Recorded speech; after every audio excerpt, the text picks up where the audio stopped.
Good morning, guys. Now we are going to discuss about the sublime. What is the sublime? When we are thinking about the sublime, firstly occurs in my mind. Then what is sublime and what is sublimity? The sublime concept was introduced into the criticism of the literature and art by the Greek Dataist Periapsus, and the sublime attribute in the manuscript of Longinus and probably written in the first century AD. It was introduced by the Longinus in the first century AD as a treatise very helps us on the sublime. After then, it translated into English on the sublime. Defined by Longinus, the sublime is a quality that can occur in many type of discourse, whether poetry or prose, whereas the effect of the rhetoric on the hearer or reader or discourse is persuasion. The effect of the sublime is transport. It means when you're thinking about the effect of the sublime, it is a transportable, it is that quality of the passage which it setters the hearer's composers, exercise irresistible domination over him, the irresistible domination over him, and scatter the subjects like the bolt of lightning. The source of the sublime, according to the Longinus, lies in the capability of speaker or writer. Longinus already says that lies in the capability of a speaker or writer. A speaker or writer have innate capability of lying in his poetry or prose, whatever he had write. Then we'll discuss on five sources of sublimity, how to know the sublime, it is sublime or not. When first is grandeur of thoughts, second is capacity for strong emotion, third appropriate use of figure, fourth novelty of prediction, and fifth is dignity of composition. Longinus' examples of sublime passage in poems range from the epics of Homer through the tragedy of Aeschylus to a love lyric by Sappho. His examples in prose are taken from the writing of the philosopher Plato, the orator Demosthenes, and the historian Herodotus. Longinus set example. Set already examples that how can and how you know that it is a sublime or not. It is by the set range through the epics of Homer and tragedy by Aeschylus. All the works set by the Longinus to know the sublimity. Then Longinus' innovative treatise exerted strong and persistent of literary criticism after it became widely known by way of French translation by Valou in 1674. Eventually, it helps establish the expressive theory of poetry and also impressionistic criticism. It was flow in the after the French. You can say that in the running period of French Revolution, when it translated in the French and Valou in 64 eventually, and also it helps to the expressive theory and the poetry of the impressionistic criticism. It also to define and also to find out the impressionistic criticism and expressive theory. Then we can say next in the 18th century, the term the sublime for a quality of linguistic that originates in the power of writer's mind.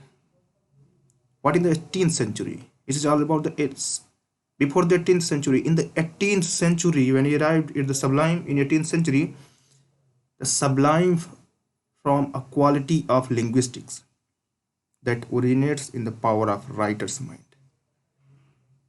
18th century writer said that originates in the power of writer's mind to quality inherent in external objects and above all the scenes and occurrence of the natural worlds. What writers think and what writers write, the sublimity.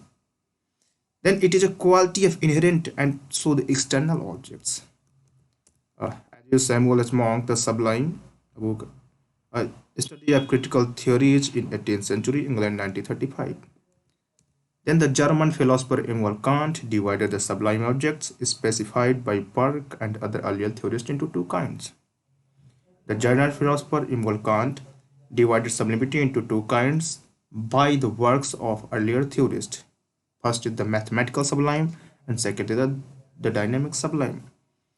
When we are talking about the treatise, what is treatise comes into my mind, but later on we will discuss treatise a literary composition on a definite work. And what is treatise? Also, it was an epistle. Then, when we are talking about epistle is a form, it is a writing form of in a later writing form. We can say the later writing form called epistle. Then Longinus describes greatness in writing as a combination of innate genius and learned skill. A great writer must also possess and exhibit moral excellence. One theory about Longinus states that he may have avoided publishing his own writing so as to preserve his modesty and moral excellence, a decision that might explain on the sublimes. Uncertain authorship on the sublime is written in epistolary form. As I earlier told, it is epistolary form in the form of letter. As I earlier told, in the form of a letter, we can say that a form of letter which is dedicated to someone else.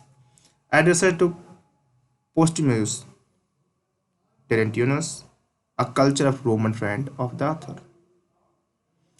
It is addressed to a Roman friend, author's Roman friend. Okay. Longinus frames his letter as a response to a treatise by Cicilus of Calcutta, first century, Sicilian Diocletian. There are a number of lacunae or gaps where part of the text have been lost over time. In some places, these gaps compromise our ability to understand the precise point that Longinus is making. It is possible on the Sublime was part of the larger work about writing, which is now lost. Scholars believe that about a third of the original work is missing. Longinus writes to his friend Postumius Terentius about the principle of great writing. We can say that when Longinus talking about the sublime, a quality, as I earlier told, the quality of inherent in author's mind, what he author's minds occurs, and what he written. Then its quality present in his work, in their works. Then, as Longinus says again, impressing him with power and emotion. Great writer must have both natural talent and a disciplined training.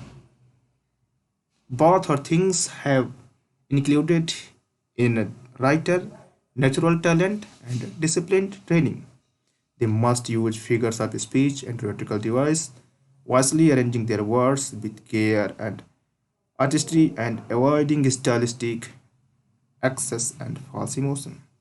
They must express sincere passion and in doing so excite the same emotion in their readers.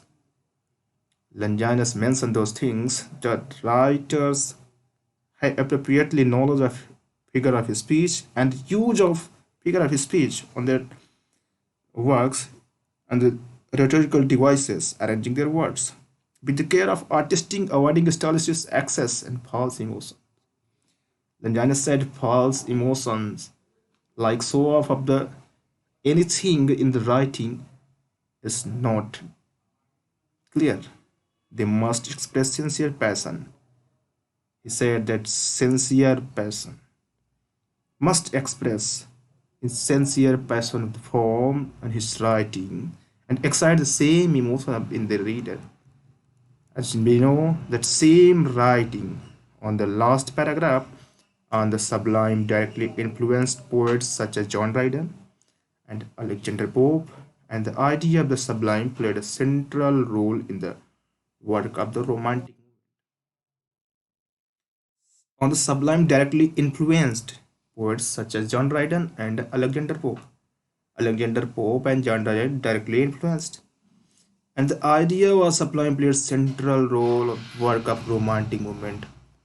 When we are talking about the Romantic movement, idea of the Sublime the centralized role, play the central role to write in his writing, in the writing of the that time of writers, highly use the sublime. It means the writer of romantic movements and romantic periods is highly uh, secured by the sublime, and it's highly played with your emotions through the sublimity. It means the romantic writer understands very carefully to use of sublime. This text is adopted from Longinus on the Sublime, translated by W. Ryan Robert. This text on the Sublime and here now the century, 19th century, this text is adopted from Longinus on the Sublime, translated by W. Ryan Robert, London, Cambridge University Press, 1899. It was not important, it is a translated version. But when we are talking about the Sublime, overall we can say that it is quality of a writer, and you which is described by the Longinus. Longinus was a Greek, we can say philosopher or the writer, and it also defined the sublimity and what is sublime. Is how prose poetry and other things what talking about. Okay, guys, thank you so much.